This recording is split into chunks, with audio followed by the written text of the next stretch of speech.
Langsung saja. Nomor 1, Pasal 32 Undang-Undang Dasar 1945 mengandung semangat nasionalisme di bidang A. Budaya, B. Sosial, C. Ekonomi, D. Politik, E.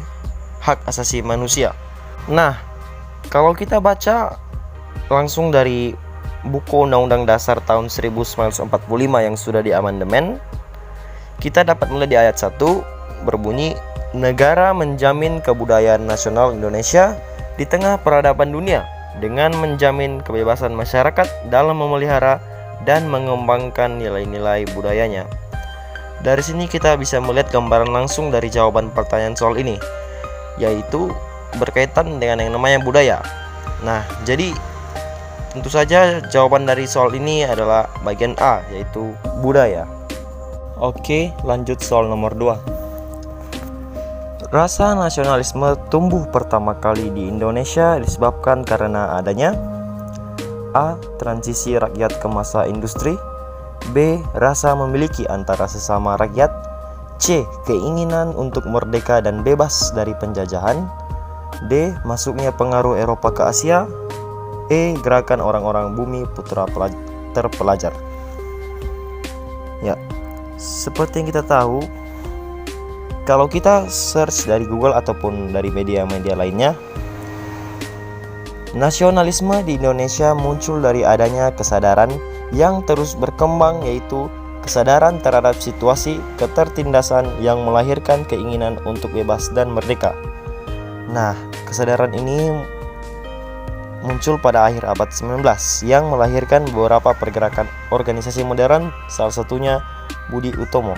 Nah, jadi jawaban yang tepat ialah bagian C, keinginan untuk merdeka dan bebas dari penjajahan.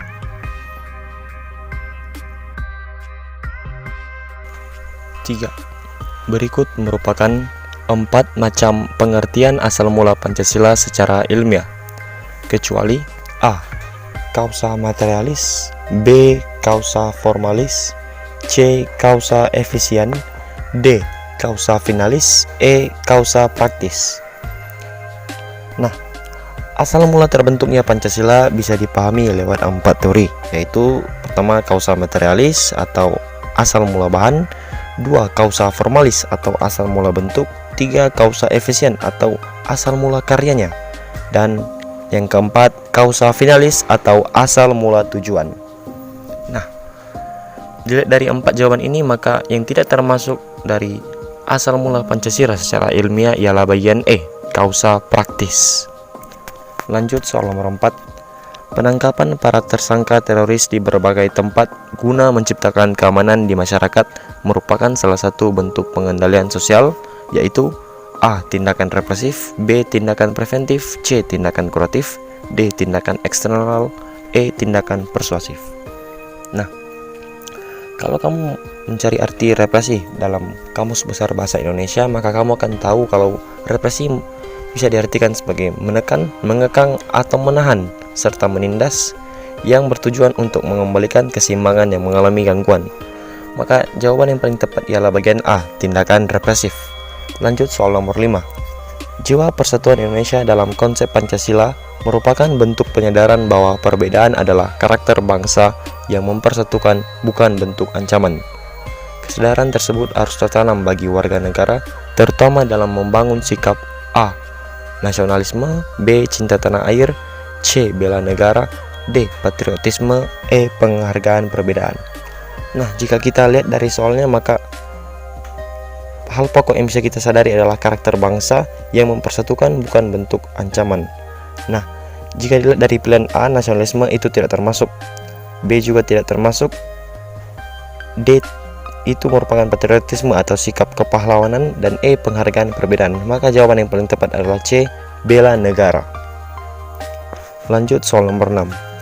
Pentingnya keikutan masyarakat dalam pembuatan kebijakan publik adalah A. Mewujudkan negara hukum, B. Menentukan kebijakan sesuai dengan kebutuhan masyarakat, C. Mempengaruhi masyarakat untuk mengikuti suatu golongan, D. Mengambil kebijakan sesuai kepentingan pemimpin dan perkembangan dunia, E. Masyarakat menjadi objek perubahan, bukan subjek perubahan.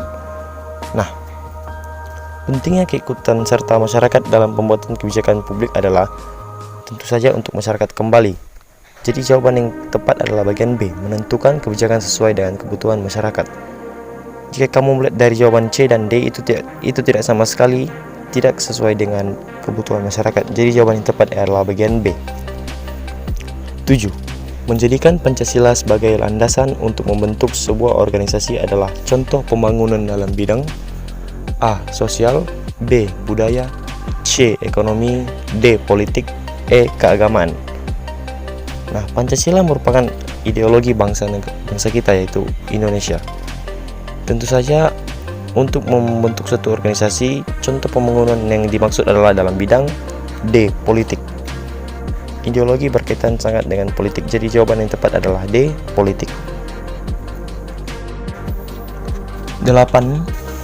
Prinsip nasionalisme Indonesia yang berdasarkan Pancasila memiliki sifat yaitu A. Manunggal tak terpisahkan, B. Manunggal, C. Majemuk tunggal, D. Eka sila, E. Kesatuan. Jawaban yang tepat adalah C. Majemuk tunggal. Lanjut nomor 9. Dasar negara Indonesia dalam mengupayakan bela negara dilandasi dengan asas A. Kekeluargaan, B. Keadilan, C. Demokrasi, D. Monopoli, E. Kemakmuran. Tentu saja jawaban dari nomor 9 ini adalah demokrasi, yaitu asas yang dari pemerintahan rakyat untuk rakyat dan dari rakyat. 10. Sikap keteguhan hati dalam memperjuangkan kepentingan nasional dikenal sebagai A. Nasionalisme, B. Keamanan nasionalisme, C. Cinta tanah air, D. Kekuatan nasional, E. Ketahanan nasional. Dilihat dari soalnya yaitu sikap keteguhan hati dalam memperjuangkan kepentingan nasional, maka jawaban yang tepat adalah E. Ketahanan nasional.